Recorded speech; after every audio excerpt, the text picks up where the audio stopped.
Hello friends, Bloo here. I'm finally back from my 1-month study break now that exams are over.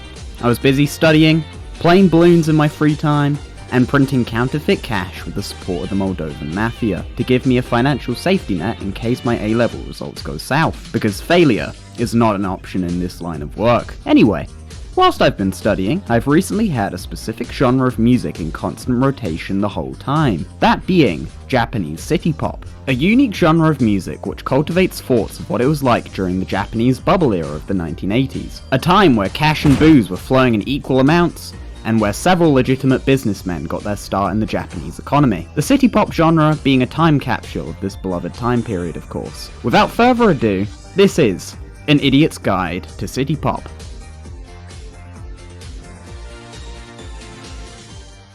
In this video, I'll be showcasing some essential artists to listen to get you started in the city pop genre.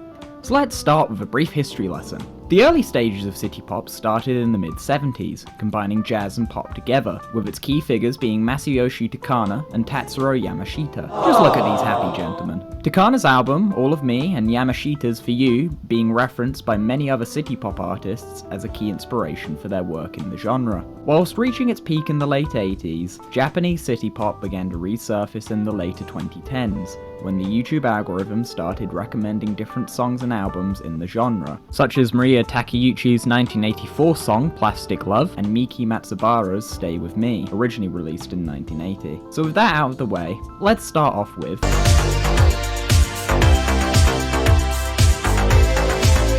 born in the city of Izumo in the Shimane Prefecture of Japan in 1955, Mariya Takeuchi would sign to RCA Records, which is now BMG today, in 1978, releasing her debut album Beginning that same year.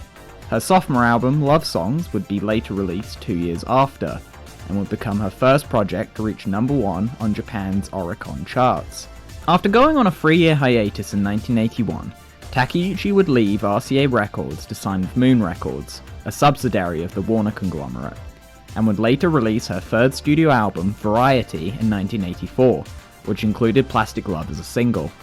By 2014, she had released 12 albums and had gone platinum in the Japanese charts several times over, with the majority of her popularity remaining in Japan. However, things would change in 2017 when a re-release of Plastic Love by the channel Plastic Lover would begin to be pushed by the YouTube algorithm to an international audience, and then further pushed by another re-release on the YouTube channel Gun a year later. The original upload being taken down by a copyright strike from the single's cover photographer Alan Levinson, as Levinson hadn't been paid by Warner Records for his work at the time. Copyright and legal issues aside, Plastic Love has been the gateway song to introduce the city pop genre to Western audiences. Warner Records would later release a series of 12-inch vinyl represses of the single in November 2021 for international audiences. Also, fun fact, whilst I was doing the research for this section of the video, I found out that Mariya Takeuchi is married to none other than Tatsuro Yamashita.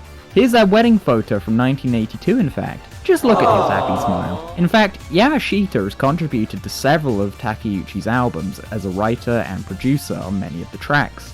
Small world. If you're lost for where to get started in the city pop genre, then I highly recommend starting with Mariya Takeuchi, as you're able to get a feel for the main conventions and features of the city pop genre, which means you can get a good idea of if you like this genre or not. After all, son, you know, once you start, there's no going back.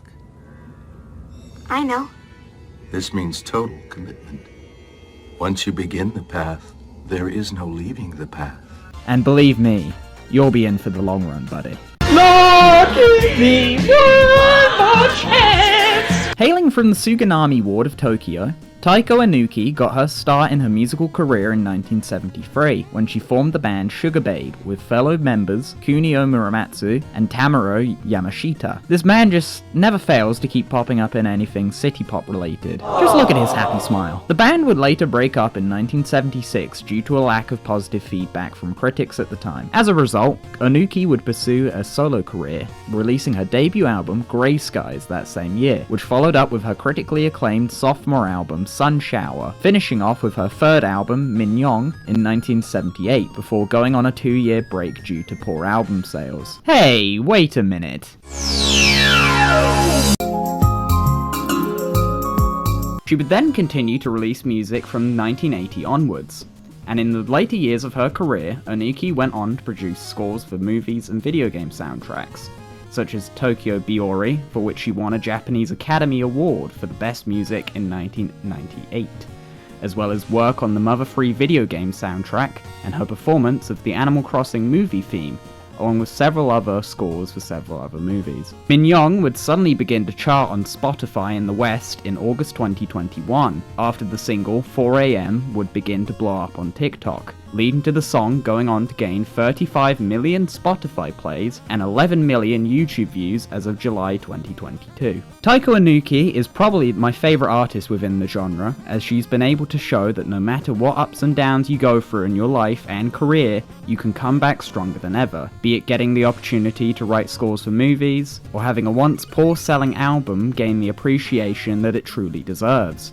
If it's not evident enough, you could consider this as my pitch to get you to listen to Minyoung and the rest of Taeko Onuki's discography. Am I shilling it? Yes. I beg you to take a listen to her discography, or at least 4am. Pretty please? I think it'd be better to feature both of these artists in one section together, as both of them only have one album each, and have very little known about both of them. There's very little known about Takako Mamiya, her only album to date being Love Trip, which was released in 1982 under Kitty Records, which is a subsidiary of the Kitty Group media conglomerate in Japan, which is known for releasing well-beloved anime such as Urusei Yatsura. Many have speculated that the reason for a lack of other projects from Mamiya is because the album may have sold poorly due to a lack of marketing budget, leading to Mamiya either quitting music or being dropped by the label. After all, the Japanese music industry has been known to be intense to artists, much similar to the K-pop artists in the South Korean music industry, so perhaps her label let her go after Love Trip failed to deliver. But this is of course speculation. Love Trip would also later resurface in the late 2010s following the introduction of City Pop to the West thanks to the YouTube algorithm. The full release of Love Trip would receive 3.2 million views on YouTube as of July 2022, and would later receive a double LP re-release in 2021 from the Universal Music Group, who are now the conglomerate owners of the Kitty Group.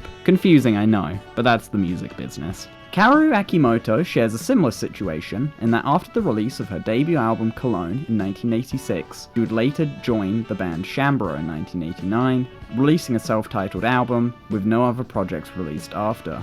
However, I was able to learn what Akimoto did during the rest of her musical career, as she had instead started writing songs for other musicians for the rest of her career. Yet again, Cologne would get a special treatment from the YouTube algorithm and be boosted to Western audiences in early 2021. This would reach the attention of Kaoru Akimoto herself in September 2021, when she opened up an Instagram account to thank everyone for the positive reception on her album, along with the positive feedback for the lead single, Dress Down. From what it appears, Akimoto has been living a moderately quiet life, posting pictures of her days out and meals she's had on Instagram. It's interesting to see how she's been doing before the viral attention.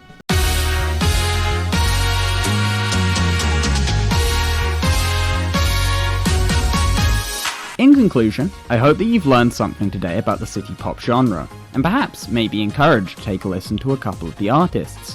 In the meantime, I've got to catch a flight to Moldova now. My colleague Oleg wants to show me some new laundromats that we've opened up to keep the money squeaky clean, if you get what I mean. Goodbye, friends.